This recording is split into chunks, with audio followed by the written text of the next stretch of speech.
জয়দেব কেন্দুলি মেলা 2025। এখানে থাকার জন্য ফ্রি ব্যবস্থা রয়েছে, রয়েছে খাওয়ারও একেবারে বিনামূল্যে।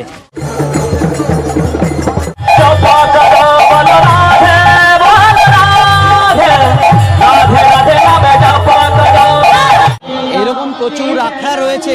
দেখুন এখানে হাঁটা চলা করার উপায় নেই, সাধু সন্তরা এখানে যজ্ঞ করছেন, যেখানে কবি জয়দেব রচনা করেছিলেন গীত গোবিন্দ। অজয় নদে কেন মকর সংক্রান্তির এই দিনে পুণ্য স্নান করা হয়, জনস্রোতে ভেসে যাচ্ছে। এটা দেখে আমার এই কুম্ভ মেলার পিপা পুলের কথা মনে পড়ছে। মানুষ যখন পুণ্যের আশায় গঙ্গাসাগর আর কুম্ভ মেলায়, আমি তখন গ্রাম বাংলায় ঐতিহ্যবাহী এই কেন্দুলি জয়দেবের মেলায়।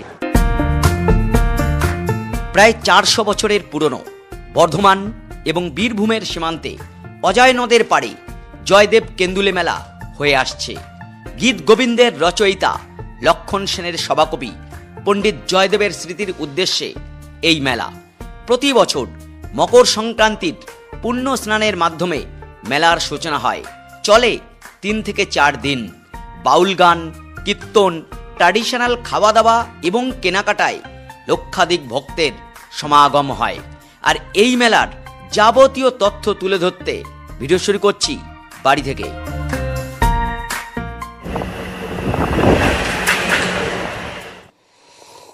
Good morning. এখন ভোর 4টে। ব্যান্ডেল থেকে আমার ট্রেন রয়েছে সকাল 6:53 ব্ল্যাক ডায়মন্ড এক্সপ্রেস। আর সেজন্যে এখন পায়রাডাঙ্গা থেকে প্রথমে নৈহাটি, তারপর ব্যান্ডেল যেতে হবে। সুতরাং কথা না বাড়িয়ে সোজা স্টেশনে।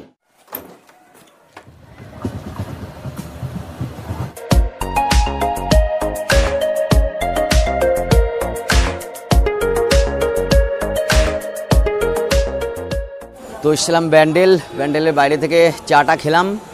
এখন আমি আমার ব্ল্যাক ডায়মন্ড ধরবো 22387 ব্ল্যাক ডায়মন্ড এক্সপ্রেস, যেটা হাওড়া ছাড়বে 6:15 আর দুর্গাপুর পৌঁছাবে 8:47। আমি যেহেতু ব্যান্ডেল থেকে ট্রেনটা ধরছি, ব্যান্ডেলে এই ট্রেনের টাইমটা হচ্ছে 6:53। এই আমাদের ট্রেন ঢুকলো ব্ল্যাক ডায়মন্ড এক্সপ্রেস। 3 নম্বর প্ল্যাটফর্মে দিয়েছে। আর আমার হচ্ছে কম্পার্টমেন্ট হচ্ছে D3, সিট নাম্বার 76। টিটি বাবু আগে থেকেই দাঁড়িয়ে ছেড়ে দিল ব্ল্যাক ডায়মন্ড এক্সপ্রেস। ব্যান্ডেল ছাড়ার পর এই ট্রেন দাঁড়াবে বর্ধমান আর দুর্গাপুর পর্যন্ত। মাঝে মাত্র 3টে স্টেশন আছে, বর্ধমান, মানকড় এবং পানাগড়, তারপরেই দুর্গাপুর। প্রায় ঘন্টা 2 সময় লাগে।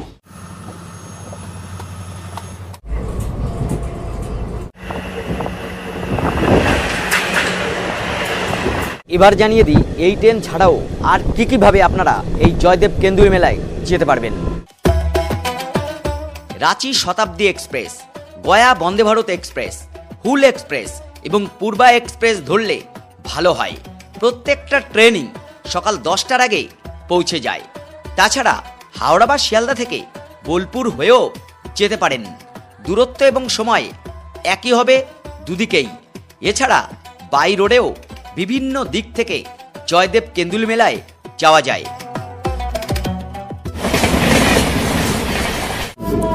দুর্গাপুর তো অবশেষে নেমে বললাম দুর্গাপুর। 3 নম্বর প্ল্যাটফর্মে দিয়েছে আর আমরা এখন যাব 1 নম্বর প্ল্যাটফর্মে, কারণ ওই 1 নম্বরের বাইরে থেকেই কেন্দুলি মেলায় যাওয়ার বাসগুলো পাওয়া যায়। এই দেখুন এখানে ভিড়।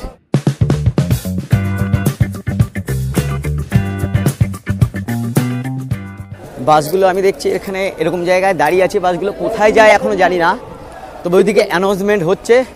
দুর্গাপুর স্টেশনের বাইরে বেরোলাম, এই বাইরে এই বাসগুলোই যাবে কেন্দুলি মেলায়। আর তার জন্য এই যে লাইন পড়ে গেছে দেখুন। আর এখানে মেলার জন্য একেবারে স্টেশনের বাইরেই কিন্তু সাজে সাজে রব। জয়দেব মেলা পুণ্যার্থী শিবির, মানে মেলায় যাওয়ার জন্য আপনি সব রকমের সহযোগিতা পাবেন এখান থেকে। বাপরে, সে তো ওইখানে চলে গেছে লাইন।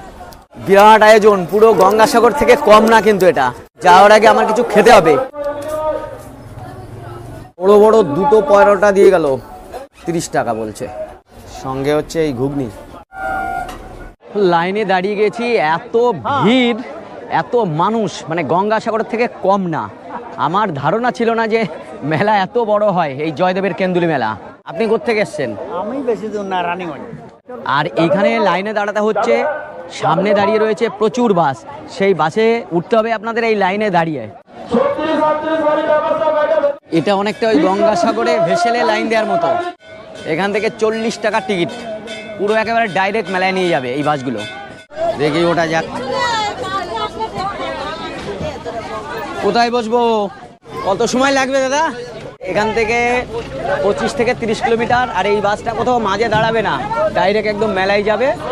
50 থেকে 1 ঘন্টা সময় লাগবে। আপনি কোত্থেকে এসছেন? ব্যান্ডেল। গোটা ভারতবর্ষের বিভিন্ন জায়গা থেকে কিন্তু মানুষ চলে আসে এই মেলায়। গঙ্গাসাগর কুম্ভ মেলা, সেই সঙ্গে কিন্তু জয়দেবের মেলা একটু কম নয়। আপনারা কোত্থেকে এসছেন? আমরা এসেছি মাকড়গ্রাম থেকে। মাকড়গ্রাম, বাহ বাহ।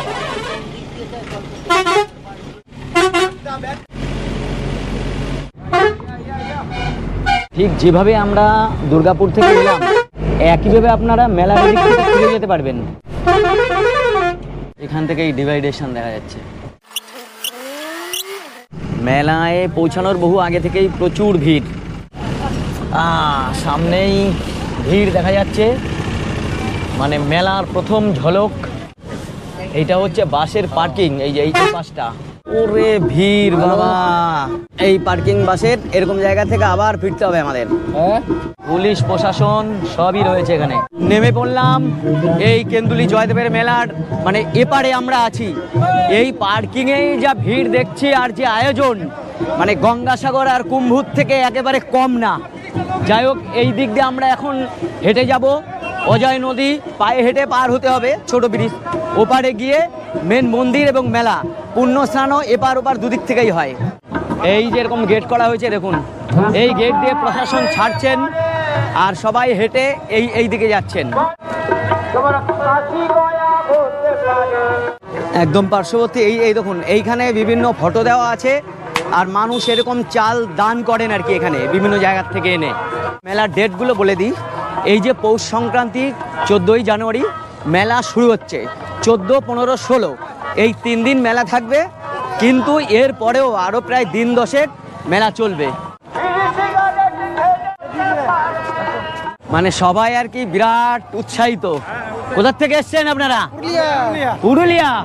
পুরুলিয়ার মাদলিয়া চলে এসছে সব এখানে। মানুষ দেখুন, জনস্রোত। কবি জয়দেব, যিনি লক্ষণ সেনের সভাকবি ছিলেন, 1159 সালে তিনি গীত গোবিন্দ রচনা করেন।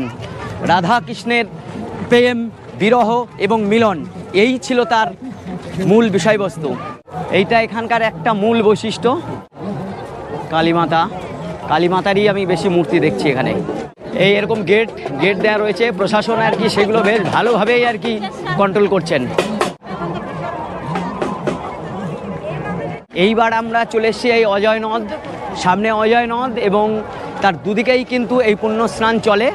সামনে আমি ওপারে প্রচুর ভিড় দেখছি, মানে সব স্নানে অলরেডি জলে নেমে গেছেন। বিবিধের মধ্যে এই মিলন ক্ষেত্র, যেখানে গোটা পশ্চিমবঙ্গ তো বটেই, ভারতবর্ষেরও বিভিন্ন জায়গার মানুষ কিন্তু এই কেন্দুল মেলায় আসেন। এই আমরা এখন যেখান দিয়ে হেঁটে যাচ্ছি তার বাঁ দিকে এবং ডান দিকে দুদিকেই আমরা অজয় নদ দেখতে পাচ্ছি। আর মাঝের এই ব্রিজটা এইভাবে তৈরি করা হয়। আসলে অজয় নদে কিন্তু জল থাকে না সব সময়। আর এই যখন পুণ্যস্নানটা হয় মকর সংক্রান্তিতে, তখন জল কমে গেলে প্রশাসন থেকেই এইগুলো খুঁড়ে আর কি বালি তুলে স্নানের